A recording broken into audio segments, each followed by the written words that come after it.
여러분 혹시 용산에 있는 전쟁기념관에 가보신 적 있으십니까? 예, 옛날에 용산에 있던 육군본부, 옛날에 육군본부 자리에 세워진 기념관이 되죠. 이 우리나라를 아시는 대로 지켜온 전쟁에 관한 이 기록들을 모으고 전시하는 그런 기념관이 되죠. 이 전쟁기념관에 들어서시면요, 들어가 보신 분은 아시겠지만요, 이 전쟁기념관 입구에서 앞으로 딱 들어가서 첫 번째 보이는 조각물이 어떤 것이냐면 형제의 상이다라는 그런 조각상, 건축물을 우리가 볼 수가 있습니다. 이 형제의 상은요, 이 화강암 돌무덤 위에 세워진 높이 11m의 청동상으로서 국군 군복과 북한군 군복을 입은 이 두 남자가 서로 눈물을 흘리며 껴안고 있는 모습을 보여주고 있습니다. 사실 이 형제의 상은요, 가슴 뭉클한 사연을 가지고 있습니다. 이 형제의 상은 형 박규철과 동생 박용철의 실화를 배경으로 만들어졌는데요. 이 두 형제는 사실 남북이 분단되기 전에 황해도 평안군에서 함께 이렇게 잘 살고 있었다고 합니다. 그러나 형은 동생에게 가족을 부탁하고 홀로 월남하였고, 그러다 1950년에 한국전쟁이 발발하자 이 박규철은 전쟁에 참가하여 많은 공을 세우고 소위로 진급하게 되었습니다. 그리고 한 번은 원주 치악제 전투에서 이 도망치는 북한군 사단을 추격하는 그런 작전이 벌어진 적이 있었습니다. 그때 공격 중에 땅바닥에 납작 엎드린 북한군 한 명에게 이렇게 총을 겨누며 도망치지 않으면 살려주겠다라고 그렇게 박소희가 외쳤습니다. 그런데 자세히 보니까요, 이 박소희가 자세히 보니 바닥에 엎드린 북한군은 다름 아닌 자신의 동생 용철이었습니다. 박규철은 북한군이 쏘아대는 총알을 아랑곳하지 않고 뛰어가 동생을 껴안았고, 동생도 형의 가슴에 얼굴을 묻고 눈물을 쏟았습니다. 형제의 상은 이 모습을 재현한 것이었습니다. 박규철 소희가 동생을 국군 진영으로 데려왔었을 때 서로에게 총을 겨누었던 형제의 비애를 지켜본 많은 병사들도 함께 눈시울을 적셨다고 합니다. 여러분, 사실 이 이야기를 들어보시니까 어떻습니까? 사랑하는 가족끼리 서로 총뿌리를 겨눈 일은 참 슬픈 일이지 않습니까? 어떤 이유에서건 형제 사이의 다툼과 갈등은 참 슬프고 안타까운 일이 될 수밖에 없습니다. 왜냐하면 형제 간의 관계는요, 우리가 잘 아시는 대로 어떻습니까? 서로 사랑의 관계이지 싸움과 갈등의 관계가 아니기 때문에 그렇습니다. 이런 형제 관계는 영적으로도 마찬가지가 됩니다. 그래서 오늘 본문은 이 사실을 우리에게 분명히 말씀해주고 있습니다. 다시 한번 본문 말씀 보시면 형제의 사랑으로, 그 다음 뭐라고 말씀하고 계십니까? 서로 친절하게 애정을 가지고 서로 먼저 존중하며, 그러니까 여기서 형제의 사랑으로 서로 친절하게 애정을 가지고 라는 말씀은요, 바로 형제 사이의 관계, 가족 간의 사랑에 대해서 그것을 전문적으로 쓰는 그런 단어가 됩니다. 사실 하나님께서는요, 우리를 구원해 주셨을 뿐만 아니라, 우리를 지옥의 심판으로부터 구원해 주셨을 뿐만 아니라 우리를 자신의 자녀로 삼아 주셨습니다. 그래서 우리가 거듭나는 순간에요, 이미 잘 아시는 대로 우리가 거듭나는 순간에 우리 한 사람 한 사람은 모두 다 하나님의 자녀가 됩니다. 그래서 우리 모두는 서로 주님 안에서 저절로 가족이 되죠. 그 사실을 에베소서 3장 14절부터 15절은 이렇게 말씀하고 있습니다. 이런 까닭에 내가 우리 주 예수 그리스도의 아버지 곧 하늘과 땅에 있는 온 가족에게 이름을 주신 분께 무릎을 꿇고 비노니. 여러분, 지금 이 에베소서 말씀이 무엇을 알려주고 있습니까? 우리가 가족이 있는데요, 하늘에도 있고요, 땅에도 있다는 것이지요. 그리고 성경은 이 가족관계를 하늘에도 있고 땅에도 있는데, 특별히 이 땅에 있는 가족관계를 호칭할 때 형제다라는 말을 사용하고 있죠. 물론 우리가 아시는 대로 형제다라는 말은요, 좁은 의미에서 남자 형제를 지칭할 때 쓰는 말이 되기도 합니다. 그러나 성경은 넓은 의미로는요, 이 자매님들까지, 심지어는 구원받은 아이들까지 남녀노소를 불구하고 모든 사람들을 그리스도 안에서 전체 가족들을 표현할 때 형제다라는 용어를 사용하고 있습니다. 그리고 성경은 이 사실을 우리가 생각하는 것 이상으로 엄청나게 많이 강조를 하고 있습니다. 그래서 제가 나눠드린 그것을 확인하기 위해서 주보를 한번 봐주시면 감사하겠습니다. 그 주보를 보시면 이 성경에 형제라는 용례, 그 용례가 얼마나 많이 나왔는가를 우리가 살펴볼 수 있는데요. 제가 이 형제라는 용어를 쭉 찾아보면서 이게 육신의 형제를 언급했을 때를 얘기하는 것이 아니라 정말로 구원받은 사람들, 구원받은 그리스도인들을 형제라고 직접적으로 부를 때만 사실 성경은 이렇게 많은 용례를 가지고 있다는 것이죠. 그래서 전체적으로 그 수가 얼마나 되냐면 239절이나 됩니다. 그래서 제가 일일이 쭉 한 번씩 읽어보니까 사실 우리가 생각하는 호칭 이상의 의미를 가지고 있습니다. 더 놀라운 사실은 우리가 성경에서 교회라는 말이 사용된 구절수가 117구절이 됩니다. 2배 이상 형제라는 말을 많이 쓰고 있다는 것이죠. 성경은 믿는 자들에 대해서 교회다라는 말보다요, 교회라는 단어보다 사실은 놀랍게도 형제라는 말을 더 많이 사용하고 있다는 것이죠. 그렇다면 성경은 이처럼 믿는 그리스도인들을 형제다라고 부르며 강조하는 이유는 무엇이 될까요? 이를 이해하기 위해서 우리는요, 이 성경적인 가정이나 가족에 대해서 먼저 잠깐 생각해 볼 필요가 있습니다. 요즘 세상은 마지막 때이기 때문에 이 왜곡된, 정상적으로 작동하지 못하는 가정이나 가족이 안타깝게도 참 많습니다. 여러분들도 그것을 참 많이 보셨을 것입니다. 우리가 성경에서 말하는 이 정확한 원리대로 작동하지 못하는 가정이나 가족들이 많다는 뜻입니다. 그러나 성경의 원리대로 작동하는 가정이나 가족은요, 한 가지 중요한 특징을 가지고 있습니다. 여러분, 이 특징이 무엇인지 아십니까? 바로 사랑의 그 기초를 두고 있다는 것이죠. 여러분, 이 가정이 정상적인 성경의 원리대로 작동하는, 성경의 원리대로 이루어지는 가정을 한번 잘 생각해 보시기 바랍니다. 사실 남녀가 만났을 때 어떻습니까? 서로 사랑하기 때문에 결혼해서 가정을 이루지 않습니까? 여러분, 그렇지요? 예, 조선시대처럼 이 부모가 결정해줘서 가정을 이루는 것은 성경적인 가정이 아니지요. 또 요즘 사람들처럼 돈이나 기타 다른 조건 때문에 서로 만나서 그 조건을 보고 결혼해서 가정을 이루는 것 역시 성경적인 원리대로 시작된 가정이 아닙니다. 성경은 분명히 남자와 여자가 서로 사랑하는 마음을 가지고 결혼해서 가정을 이루는 것이 정상적인 가정이다. 그것이 하나님의 원래 의도하시고 계획하신 가정이다라는 것을 말씀해주고 계시죠. 우리가 잘 아시는 대로 아담과 이브가 처음에 최초로 그렇게 가정을 이루지 않았었습니까?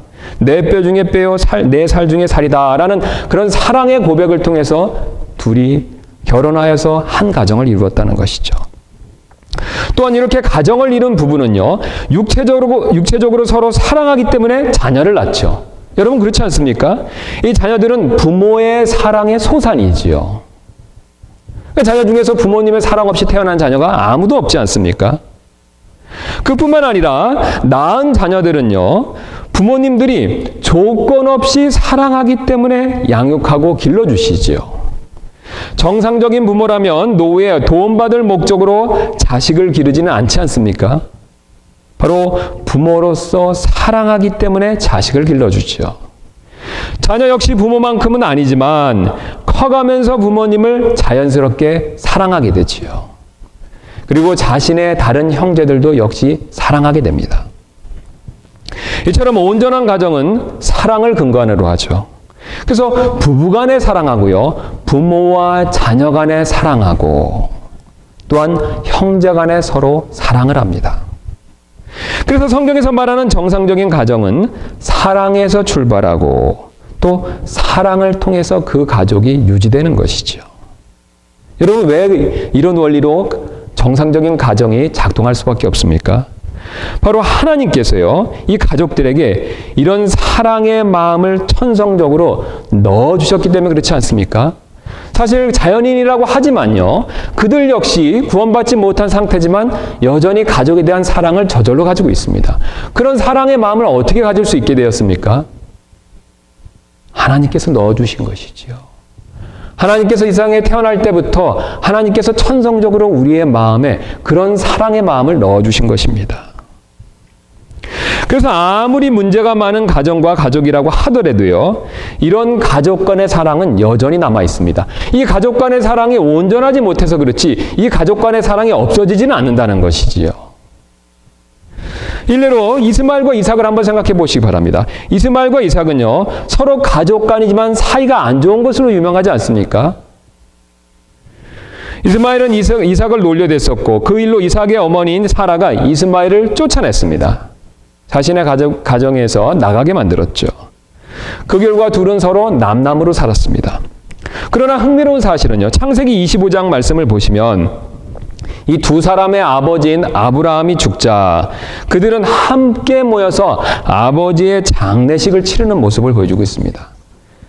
여러분, 사실 평소 남남처럼 두 사람은 지냈지만요, 그래도 가족 간의 사랑이 조금이라도 남아있기 때문에 같이 장례를 치르는 그런 모습을 보여주고 있다는 것이죠. 우리가 흔히 하는 말로 피는 물보다 진하다라는 것을 여실히 보여주고 있습니다. 이런 모습은 에서와 야곱 사이에서도 분명히 나타나고 있습니다. 역시 잘 아시는 대로 에서와 야곱 역시 사이가 좋지 않은 것으로 유명하지요.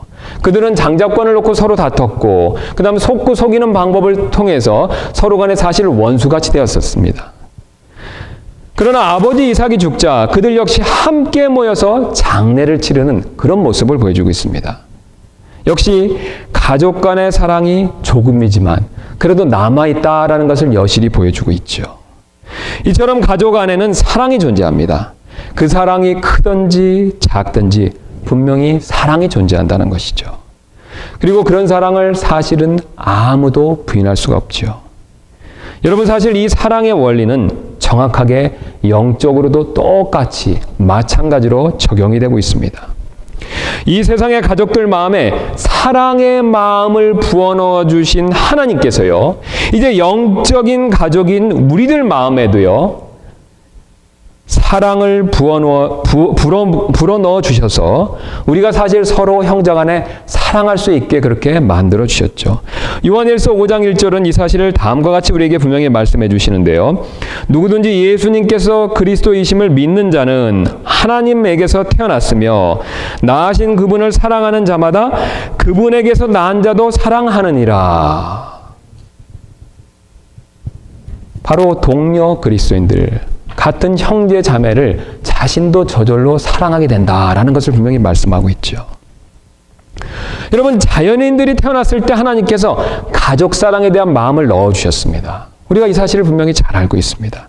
마찬가지로요, 우리가 하나님의 자녀로서 이 세상에서 다시 거듭났었을 때 동일하신 주님께서 특별히 하나님 가족에 대한 사랑을 성령님을 통해서 우리 마음에 이미 넣어주신 것이죠. 그래서 우리는 구원받았을 때 하나님을 사랑하는 마음뿐만 아니라요, 형제를 사랑하는 마음을, 두 가지 사랑하는 마음을 동시에 가지고 태어나는 것이지요.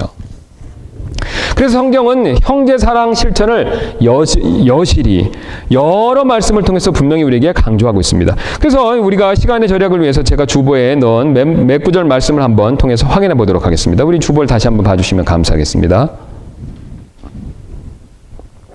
데살로니가 전서 4장 9절부터 10절입니다. 그러나 형제의 사랑에 관하여는 내가 너에게 쓸 필요가 없나니 서로 사랑할 것을 너희 자신이 하나님에게서 가르침을 받았느니라. 참으로 너희가 온 마케도니아에 있는 모든 형제들을 향해 그 일을 행하는도다. 그러나 형제들아, 우리가 너에게 간청하노니 너희는 더욱더 많이 하고. 무엇을 더욱더 많이 하라는 뜻이 됩니까, 여러분? 형제 사랑이죠. 여러분, 성경을 유심히 보시면 나중에 꼭 데살로니가 서신서를 읽어보실 필요가 있습니다. 이 바울이 세운 여러 교회 중에서요, 이 형제 사랑으로 가장 유명했던 교회가 어느 교회냐면 데살로니가 교회가 됩니다. 이 구절의 말씀에 근거해서 사실 데살로니가 교회는요, 형제 사랑으로 인해서 칭찬을 받은 교회가 되죠. 그런데 바울은요, 이 형제 사랑에 대해서 칭찬하면서 그 정도 수준에서 멈추지 말고 계속해서 더 많이 형제 사랑을 실천하라 라고 그렇게 권면하고 있습니다. 히브리서 13장 1절입니다. 형제의 사랑을 뭐라고 얘기하고 있습니까? 지속하고 한 번 하고 멈추라는 것이 아니죠. 계속해서 형제 사랑을 지속하라라고 그렇게 권면하고 있죠. 베드로전서 1장 22절입니다. 너희가 성령을 통해 진리에 순종함으로 너희 혼을 깨끗하게 하여, 그다음 뭐라고 말씀하고 계십니까? 거짓 없이 형제들을 사랑하기에 이르렀으니 순수한 마음으로 뜨겁게 서로 사랑하라. 사랑하긴 사랑하되 어떻게 사랑하라고 권면하고 있습니까? 순수한 마음으로 뜨겁게 사랑하라고 얘기하고 있죠. 또한 베드로전서 3장 8절에서 이렇게 말씀하고 있습니다. 끝으로 너희는 다 한 마음이 되어 서로를 동정하며 형제로서 사랑하고 불쌍히 여기며 예의 바르게 행하라. 그리고 마지막에 베드로후서 1장 5절부터 7절, 아주 유명한 말씀이죠. 사도 베드로는 이렇게 우리에게 권면해주고 있습니다. 이것과 더불어 열심을 다하여 너희의 믿음의 덕을, 덕의 지식을, 지식의 절제를, 절제의 인내를, 인내의 경건을, 경건의 형제의 친절을, 형제의 친절에 사랑을 더하라. 특별히 사랑은 어떤 사랑이 되겠습니까? 형제에 대한 사랑이 되겠죠. 여러분, 이 순서를 유심히 보실 필요가 있습니다. 지식 위에 무엇을 쌓으라고 말씀하고 있습니까? 사랑을 쌓으라는 것이죠. 특별히 문맥에 따라 봤었을 때 형제 사랑을 쌓으라는 것이죠. 여러분, 하나님 말씀에 대한 많은 지식을 가지고 계십니까? 예, 그렇다면 감사할 일이죠. 여러분, 하나님께서 은사 선물을 많이 주셔서 교회에서 다양한 방법으로 여러 가지 모습으로 지금 봉사하고 계십니까? 주님께 참으로 기쁘게 감사드리고 영광 돌릴 일이죠. 그러나 여러분, 우리는 거기서 멈춰서는 안 됩니다. 오늘 주님은요, 그 모든 것 위에 형제 사랑을 더하고 그것을 더 열심히 하라라고 그렇게 우리에게 알려주시고 말씀해주고 계십니다. 우리는 이 주님의 말씀을 가볍게 여겨서는 안 됩니다. 사실 우리는 구원받는 순간에 우리가 그렇게 믿고 싶진 않고 우리가 그렇게 잘 믿어지진 않지만 하나님의 눈에 보셨을 때, 하나님의 영적 원리로 보셨을 때 우리는 사실 서로 가족이라는 것이지요. 여러분, 우리는 이 사실을 믿음으로 꼭 믿고 받아들일 필요가 있습니다. 그랬을 때 우리가 서로를 지체를 바라보는 시각이 바뀔 수가 있는 것이지요. 우리는 성장 배경도, 출신도, 성격도, 산 곳도 사실 다 다릅니다. 심지어는 이 본교회 같은 경우는 서로 언어를 쓰는 것도 다르죠. 민족도 다르죠. 여러분, 그러나 하나님 보시기에는 우리는 다 동일하게 한 가지로 보인다는 것이죠. 바로 가족으로, 형제요, 자매로 하나님께서는 우리를 그렇게 보신다는 것이죠. 사실 주님께서는 없는 사랑을 우리에게 실천하라고 그렇게 지금 강요하시는 것은 아니실 것입니다.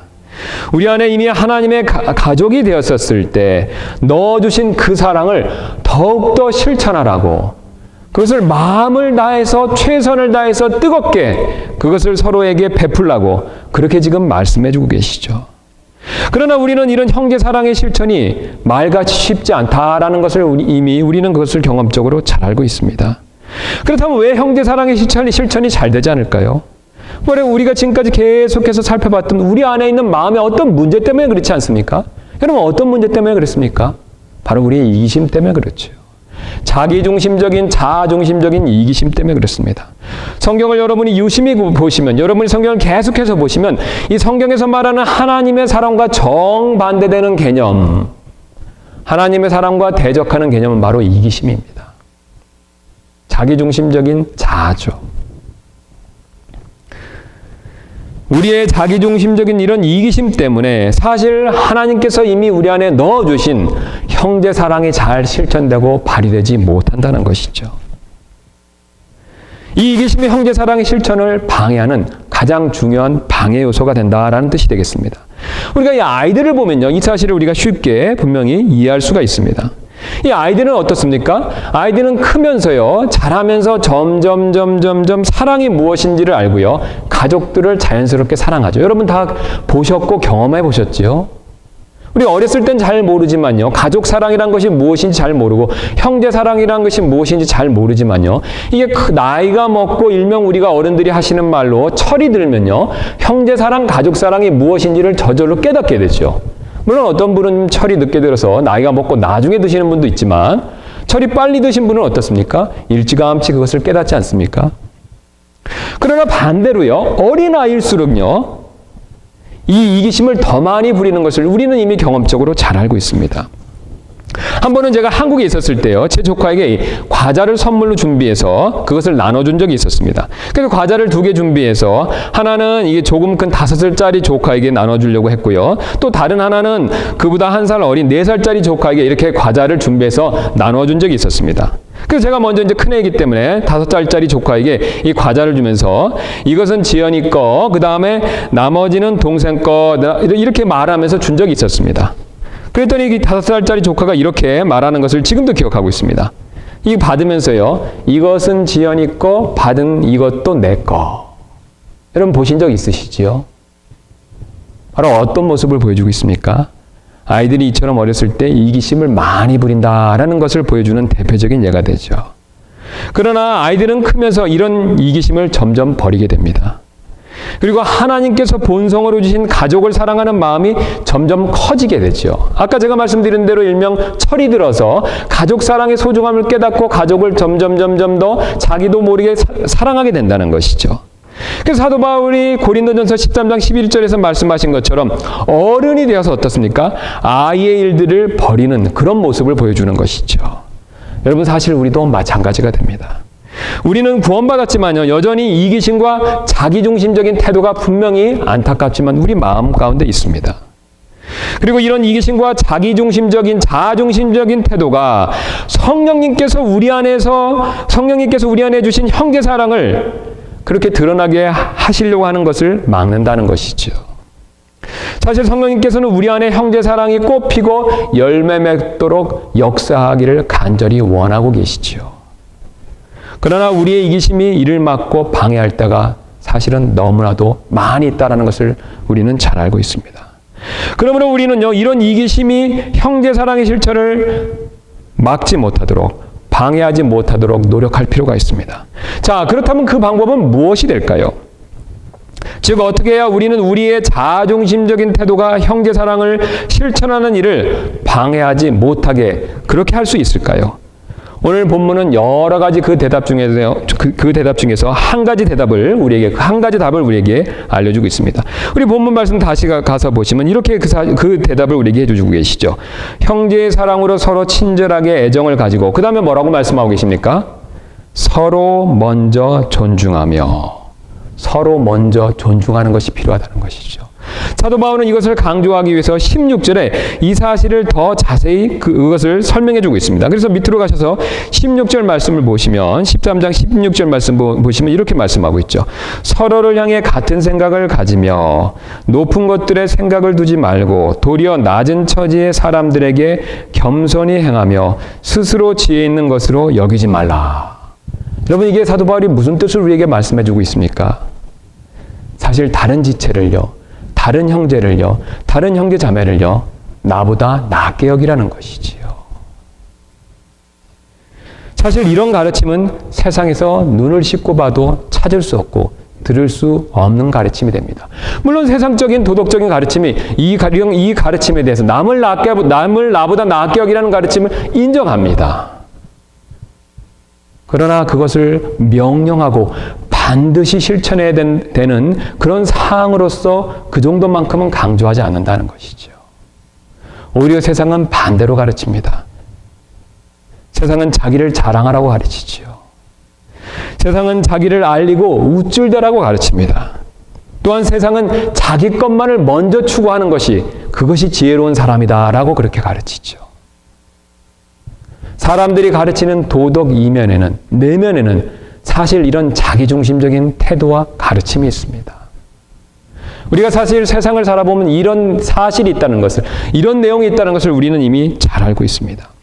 그러나 우리 주님 되신 그리스도께서는요, 세상의 이런 가르침과는 정반대로 가르치시고 정반대로 행동하셨죠. 빌립보서 2장 1절부터 8절이 그 사실을 우리에게 분명히 보여주시는데, 우리 잠깐 가서 그 말씀을 잘 하시지만 잠깐 확인해 보는 시간을 갖도록 하겠습니다. 우리 빌립보서 2장 1절부터 8절입니다.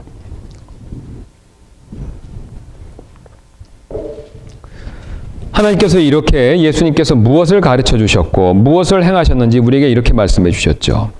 그러므로 그리스도 안에서 무슨 안이나 사랑의 무슨 위로나 성령의 무슨 교제나 무슨 인정이나 긍휼이 있거든. 그러니까 사랑과 성령의 무슨 교제가 있거든. 그 다음에 2절에 이렇게 권면하고 계시죠. 너희는 같은 생각을 품고 같은 사랑을 가지며 한 마음과 한 생각이 되어 내 기쁨을 성취하라. 어떤 일도 다툼이나 헛된 영광으로 하지 말고 오직 겸손한 생각으로 각각 자기보다 남을 더 낮게 여기며 각 사람이 자기 일들만 돌아보지 말고 각 사람이 남의 일들도 돌아보라.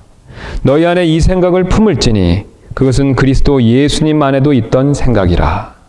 그분은 하나님의 형체로 계심으로 하나님과 동등함을 강탈로 여기지 아니하셨으나 스스로 무명한 자가 되사 자기 외에 종의 형체를 취하시고 사람들의 모습이 되셨으며 사람의 모양으로 나타나사 자기를 낮추시고 죽기까지 순종하셨으니 곧 십자가의 죽음이라.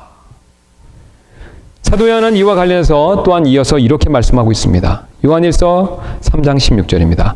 하나님께서 우리를 위해 자신의 생명을 내놓으셨으므로 이로써 우리가 그분의 사랑을 깨닫나니 우리가 형제들을 위해 우리의 생명을 내놓는 것이 마땅하니라.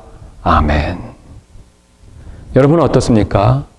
우리는 사실 그리스도인으로서 이런 그리스도의 본을 반드시 배우고 따를 필요가 있지 않습니까?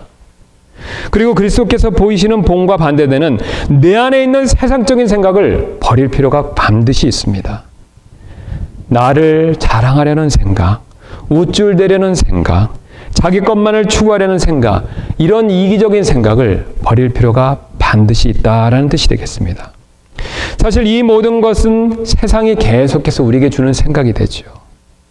우리가 원래 가지고 있는 이런 이기심에다가 세상의 생각은 이런 것들을 끊임없이 우리에게 주고 이것을 이런 생각들을 자극하고 있죠. 이런 생각을 자꾸 부채질을 합니다. 그리고 이런 세상적인 생각은 결국 마귀로부터 나온 생각이다라는 것을 성경이 가르쳐 줬었죠. 우리는 그 사실을 지난 시간에 살펴봤었습니다. 사실 마귀가 바로 이사야서 말씀처럼 5번 어떻습니까?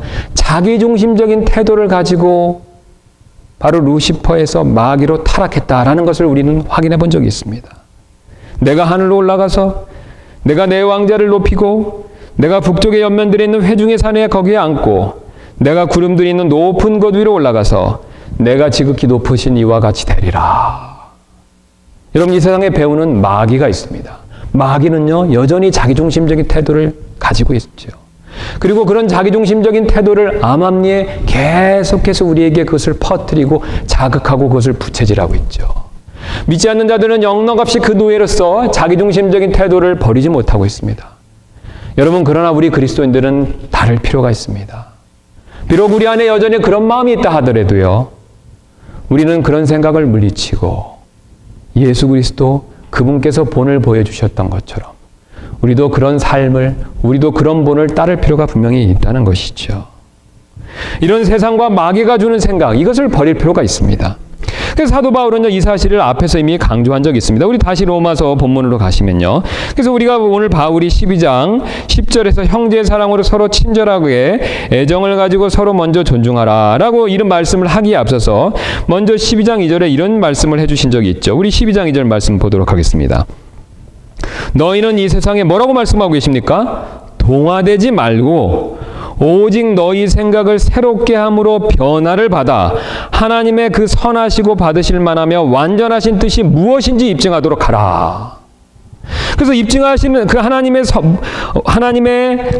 선하시고 하나님의 그 선하시고 받으실 만한 완전한 뜻이 무엇인지 그것을 입증할 내용을 강조하면서 오늘 9절과 10절에 와서는 특별히 10절에 와서는 형제 사랑을 실천할 것을 우리에게 말씀하고 계십니다. 여러분 주님이 원하시는 것은 바로 이것이죠. 바로 형제 사랑을 우리가 열심히 실천하는 것입니다. 그러면 우리가 이런 세상 생각에서 벗어난다면요. 그것을 우리가 오늘 사도 바울의 권면처럼 세상에 동화되지 말고 생각을 우리가 새롭게 했다면요. 우리는 진정으로 형제 사랑을 분명히 실천할 수 있을 것입니다. 그래서 우리가 다른 형제를 정말로 진정으로 존중할 때요. 우리는 그 형제에게 오래 참고 친절하며 시기하지 아니하며 자기를 자랑하지 아니하며 우쭐대지 아니할 수 있을 것입니다.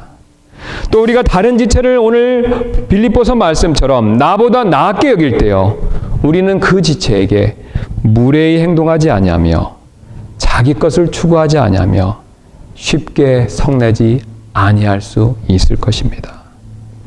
그리고 끝으로 그 형제에 관해서 모든 것을 참으며 모든 것을 믿어주며 모든 것을 바라주며 또 모든 것을 견디어줄 수 있을 것입니다. 그러나 만약 우리가 이런 형제 사랑이 없다면요, 우리가 사실 교회에서 서로 섬기는 그 어떤 일도 사실은 안타깝게도 가식이 될 수 있다라는 것을 사도 바울은 끝으로 우리에게 그것을 경고하고 계십니다. 그래서 우리가 방금 읽었던 10절 말씀 위로 9절 말씀을 보시면 사도 바울이 이렇게 먼저 우리에게 경고하는 말씀을 우리에게 해주고 계시죠. 사랑에 꾸밈이 없게 하라. 여러분, 사랑에 꾸밈이 없이 가식 없이 형제 사랑을 뜨겁게 하라고 그것을 우리에게 말씀해주고 계십니다. 우리 주님께서는 우리에게 진실된 사랑을 보여주셨습니다. 여러분, 주님께서 진실된 사랑을 보여주신 것을 알고 계시고 믿고 계시지요? 여러분, 십자가를 통해서 여지없이 부인할 수 없이 의심할 수 없이 자신의 진실된 희생적인 사랑을 우리에게 분명히 보여주셨죠. 그러므로 우리 역시 우리 형제 자매들에게 진실된 형제 사랑을 보여줄 필요가 반드시 있습니다. 여러분, 왜 그렇습니까? 사실 우리는 정말로 가족이기 때문에 그렇지 않습니까? 이 땅에서만 가족일 뿐만 아니라요, 하늘에서도 가족이 됩니다. 하늘에서 영원토록 가족으로서 함께 산다는 것이죠.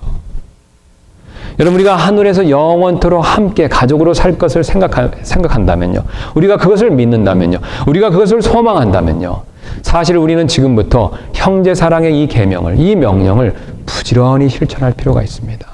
우리가 이 땅에서 좋든 우리가 좋지 않든 우리는 사실 영원이라는 긴 시간 동안, 아니 그 무한한 시간 동안 형제 사랑을 열심히 실천할 수밖에 없다는 것이죠. 물론 하늘에 가서는 우리가 억지로 형제 사랑을 실천하는 일은 없을 것입니다. 왜냐하면 우리 안에 있는 죄성이 다 없어지고 우리는 서로 완벽하게 거룩한 그런 존재들이 되기 때문이겠지요. 그러나 여러분, 그 사랑의 실천을 주님께서는 이 땅에서부터, 특별히 교회 안에서부터, 또 교회 같은 지체로부터 시작하고 실천하기를 원하고 계십니다. 우리가 이것을 믿는다면 이 땅에서부터 남을 나보다 낫게 여기며 형제 사랑을 분명히 실천할 수 있을 것입니다. 그런 저와 여러분들 되시기를 주님의 이름으로 소원합니다. 우리 잠깐